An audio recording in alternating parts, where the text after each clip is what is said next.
सत श्री अकाल जी, नमस्ते, अस्सलाम वालेकुम, जय श्री कृष्णा, राधे राधे। थप्पड़ पड़ा कंगना रनावत को। अरे भाई, मुझे इतने मैसेज क्यों कर रहे हो? मैंने मारा है क्या थप्पड़ उसको? मैंने नहीं मारा, किसी और ने मारा, आई शपथ। तो बहुत लोगों ने मुझे मैसेज किए कि आप इस मुद्दे पे चुप क्यों हैं? आप क्यों नहीं कुछ बोल? क्या आपको किसी गरेवाल, क्या आपको सांप सूंघ गया? क्या हो गया आपको? क्या कंगना आपकी ताए चाचे की बेटी लगती थी जो आप चुप है? अरे भाई, क्या करूं मैं, क्या करूं, बता दो। हम वक्त ये दुनिया वाले, जब मैं कुछ बोलना ही नहीं चाहती यार, आप मुझे बोल बोल के मैसेज भेज भेज के बोलने पे मजबूर कर देते हो। पता नहीं, आपको शायद मेरी आवाज से बड़ा प्यार है या मेरे अंदाज से बड़ा प्यार है। तो सुनिए, मैं क्यों नहीं बोली, क्योंकि मुझे पूरा मुद्दा समझ में नहीं आ रहा था। अभी तो गरम गरम बात थी, कंगना रनावत के थप्पड़ पड़ गया, उस लड़की ने मार दिया। क्यों मारा? ऐसे तो कोई भी जो एयरपोर्ट पे ये फौजियों वाली जो उसने ड्रेस डाली थी, मैं फौजी नहीं कहूंगी उसको, ऐसे तो कोई थप्पड़ नहीं मारता किसी को, कोई तो वजह रही होगी। तो बाद में सारा मुद्दा, जब मैंने सारे इधर उधर फोन घुमाया, पूछा कि बीच वाली स्टोरी बताइए जी, मुझे वीडियो में बोलने का है, तो बात ये निकली कि उस लड़की ने, कुलविंदर कौर ने, कंगना रनावत को सिर्फ ये बोला कि मैडम, आपका पर्स, जो हैंड पर्स होता है लेडीज का, और फोन, वो ट्रे में रख दीजिए। अब जो लोग फ्लाइट से यात्रा करते हैं उनको ये चीज पता होगा। तो ये कानून सभी के लिए लागू होता है, चाहे प्रधानमंत्री उस टाइम खड़ा हो वहां पे, चाहे कल एमपी है, एमएलए है, कमिश्नर है, कोई भी बड़ा ऑफिसर है, सबके लिए लागू होता है। अब उसने मेरा एटीट्यूड में, कंगना रनावत ने जवाब दिया कि तुम्हें पता नहीं है तुम किससे बात कर रही हो? मैं एमपी हूँ। अरे भाई, अभी एमपी नहीं हो आप, आपने अभी तक ओथ यानी कि शपथ नहीं ली, और जब तक आप शपथ नहीं लेते हो तब तक आप एमपी नहीं हो सकते। पहली बात तो मुझे नहीं पता किसने एमपी बनाया इसको, क्योंकि ये थोड़ी मंदबुद्धि है, बहुत इसको हाइपर बहुत जल्दी होती है। चलो, काफी देर बहस चली। उस लड़की ने बोला कि मैं, कुलविंदर कौर ने बोला कि मैं अपना काम कर रही हूँ भाई, ये मेरी ड्यूटी है, आप अपना पर्स और फोन स्कैनिंग में डाल दीजिए। तो कंगना ने एटीट्यूड, इंडस्ट्री में भी पता सबको किसको यहाँ से थोड़ी साइको है, ये इसको एटीट्यूड प्रॉब्लम है। तो इसने उस लड़की से पूछा, अच्छा नाम बता तेरा क्या है? यहाँ पे बैच लगा होता है ना, तो लगा कुलविंदर कौर। ओ अच्छा, कुलविंदर कौर खालिस्तानी है। तो अब देखो ना, खालिस्तानी वाला मुद्दा आ गया ना उसके जुबान पर। इसका मतलब जिसके भी पीछे कौर लगता है या जिसके भी पीछे सिंह लगता है, आप लोग उसको खालिस्तान डिक्लेयर कर दोगे कि वो खालिस्तानी है। माना कि आप लोग बहुत नफरत करते हो खालिस्तानियों से, मैं भी। हमने खालसा राज बनाना है। मैं भी जट सिख फैमिली से हूँ, और खालसा राज हमें कल पंजाब ने नहीं बनाना, हमने तो पूरे हिंदुस्तान में खालसा राज बनाना है। सबके दिलों पे सिखों ने राज करना है, सबके दिलों पे। दहशत नहीं डालनी हम सिखों ने लोगों के दिमाग में, दिलों में। तो इसने जब बोला तो खालिस्तानी है, और इसने और भी उसको गंदी लिपि का जब प्रयोग किया, तो भाई बंदा देखो इंसान है, तो पेशेंस लेवल्स कई बार कंट्रोल से बाहर हो जाते हैं, खासतौर जब औरत और औरत हो। एक औरत दूसरी औरत की सबसे बड़ी दुश्मन होती है, तो वो अपने, उसने आप से बाहर हो गई कुलविंदर कौर, उसने चाटा लगा दिया। अब ध्यान आ रहा है उनके ऑफिसर, बड़े ऑफिसर का, कि वो माफी मांग रही है कि मैं भावना में बह गई थी। उसने बोला कि तूने वहां पे बोला कि वो जो किसान आंदोलन में औरतें बैठी हैं, 100 रुपए लेके आती हैं, कहती उसमें मेरी माँ भी बैठी थी। चलो, अब मैं दोनों पक्ष की बात करूंगी, ठीक है? तो देखा जाए तो कंगना रनावत ने उसकी माँ को टारगेट नहीं किया था, उसको उसकी माँ का नाम भी नहीं पता था, तो ये पर्सनल अटैक नहीं की, उसने सभी औरतों को बोला था, उसको क्या पता उसकी माँ वहां पे बैठी थी।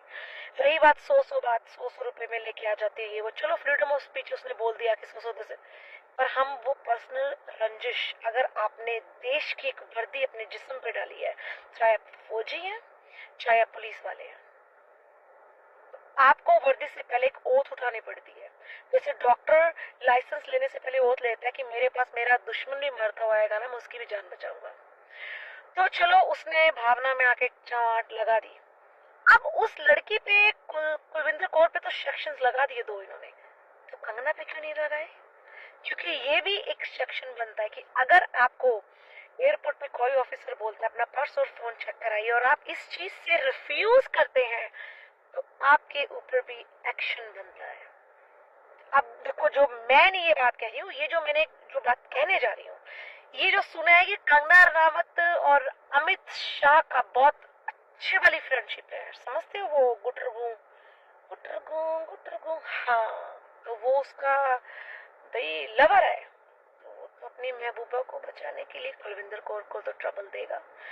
पर मैं अपने भारतीय सेना से, अपनी भारत की जितनी फौज है, मैं उससे एक रिक्वेस्ट करना चाहूंगी कि आज भारत की सारी भारतीय सेना, सारी फौजी जितने भी मेरी वीडियो सुन रहे हैं, उस देश की बेटी कुलविंदर कौर का स्टैंड कीजिए, उसको वापस वो जॉब मिलनी चाहिए।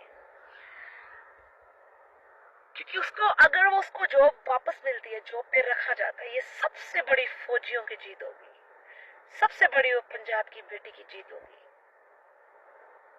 आप लोगों को ही लग रहा था कि शायद मैं कंगना के हक में डालूंगी, नहीं नहीं नहीं नहीं, नहीं, वो मैंने पहले बोला मेरे ताए चाचे मामे किसी की बेटी नहीं हो और ऐसी औरत मेरी कोई रिश्तेदार नहीं हो सकती है जो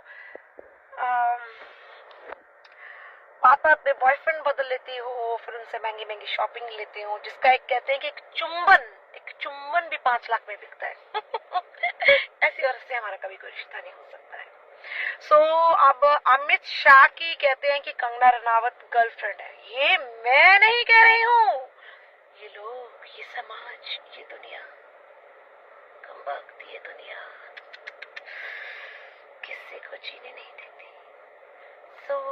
अब मोदी जी, आप बताइए, आप तो बड़े बड़े भाषण देते हैं भारत पर, मेरा भारत, मैं भारत के लिए ये करूंगा, मैं भारत के लिए वो करूंगा। अब भारत की एक बेटी जिसने भारतीय सेना में भारतीय वर्दी डाली है, फौजियों की, भारतीय होने के फर्ज निभाया, आप लोगों ने उस पर सेक्शन लगा दी, उसको सस्पेंड कर दिया। मोदी जी, ये तो बड़ी शर्मनाक बात हुई है। उस बेटी को उसकी नौकरी वापस मिलनी चाहिए, मैं यही चाहती हूँ, क्योंकि कंगना रंगावत के मुंह पे सबसे बड़ा वो चमाट होगा ना, वो ये होगा कि उसको उसकी जॉब वापस मिली है।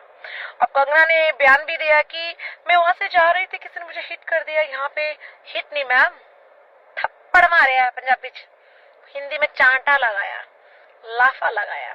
तो ये देखो, उग्रवाद नहीं तो आप मैम, आप हम पंजाबियों को उग्रवाद नहीं बोल सकते हैं, this is not called to उग्रवाद, ये उग्रवाद नहीं है।